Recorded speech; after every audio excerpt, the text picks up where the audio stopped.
Let me continue to read the endnotes of the chapter 6, the Lord Sankirtana, from the book Namacharya, the life of Srila Haridasa Thakura.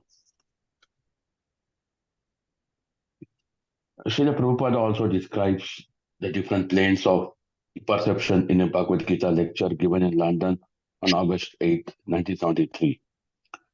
In the gross bodily platform, we demand Pratyaksha Gnanam. Pratyaksha means direct perception. There are different states of knowledge: Pratyaksha, Aparoksha, Pratyaksha, Paroksha, Aparoksha, Adokshaja, Aprakrita. These are the different stages of knowledge. So knowledge is acquired in the bodily platform. Direct perception is not a real knowledge. Therefore, it can challenge the scientists, so-called scientists, that their basic principle of knowledge is on the bodily concept of life. Pratyaksha, experimental knowledge. Experimental knowledge means that the gross sense perception, that is experimental. Pratyaksha. Everyone says we do not see God. God is not such a subject matter that you can see with his pratyaksha, a direct perception. God's another name is Anubhava. Anubhava, just like in the room, we do not see the sun directly, but we know that there is a sun. It is daytime. How do you know it? You do not see it. But there are other processes by which you can experience. This is called aparoksha. Pratyaksha, Paroksha, Aparoksha. In this way, Krishna consciousness means Adokshaja and Aprakrita, beyond the senses. Therefore, in Bhagavad Gita, it is called Adokshaja, where direct perception cannot teach. So, where direct perception cannot teach, then how can you perceive Anubhava? This is called Srota Panta, that is Shruti.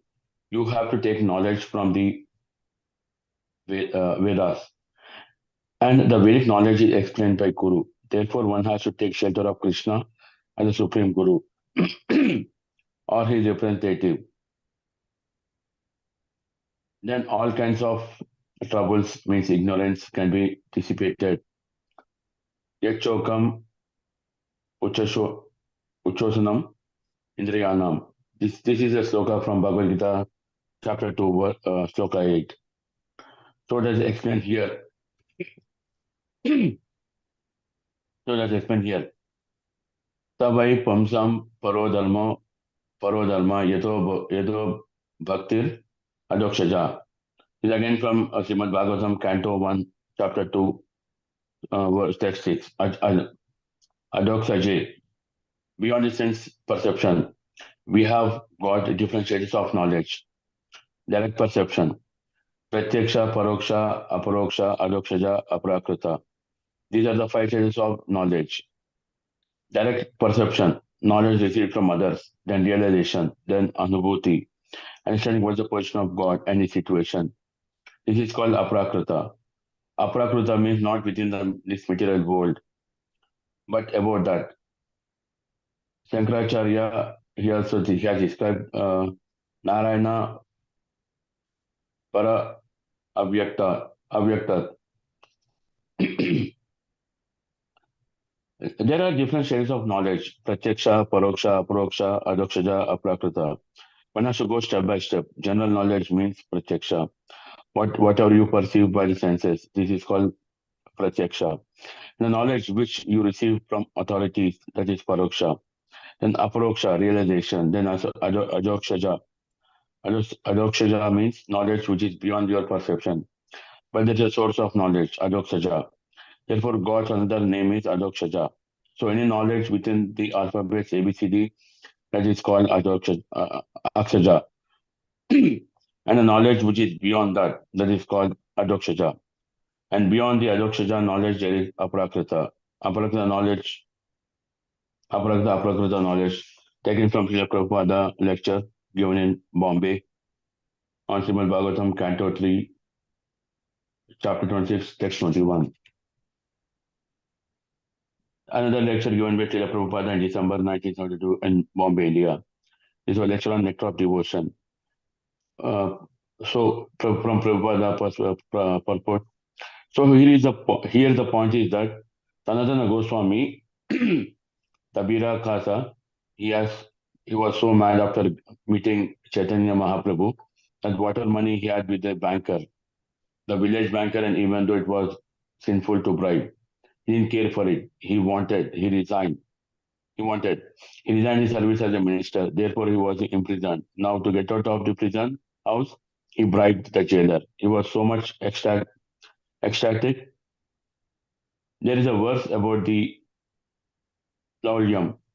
Krishna Bhakti Rasa Bhavita Mati Kriyatam Yadi Kuto Pi Labhyate Tatra Laulyam Api Mulyam Chalam Janma Koti Sukritir Na Labhyate. Pure devotional service to Krishna consciousness, pure devotional service in Krishna consciousness cannot had been pious activity in hundreds of thousands of lives. It can be attained only by paying one price, that is intense greed to obtain it. If it is available somewhere, one must purchase it without delay. This is called laulyam. Laulyam means that we become very much greedy in achieving some success or doing something sometimes. We become mad, that is required. Laulyam ekamulyam. To achieve Krishna consciousness perfectly, it is ecstatic eagerness or greediness to serve Krishna as the only price to achieve success in devotional service. As the only price, not money, not anything, not prestige, not good parentage, not beauty, nothing. Simply this ecstatic, intense desire. How shall I get Krishna? Then you will get Krishna, he'll take you. That is the example of the gopis' intense desire. Tatra laulyam ekamulyam. Now, janma koti na labhyate janma koti bihi sukritnaha. His ecstatic desire that I am in his life, I shall get recognition by Krishna, that I have sacrificed everything for Krishna, and it is required.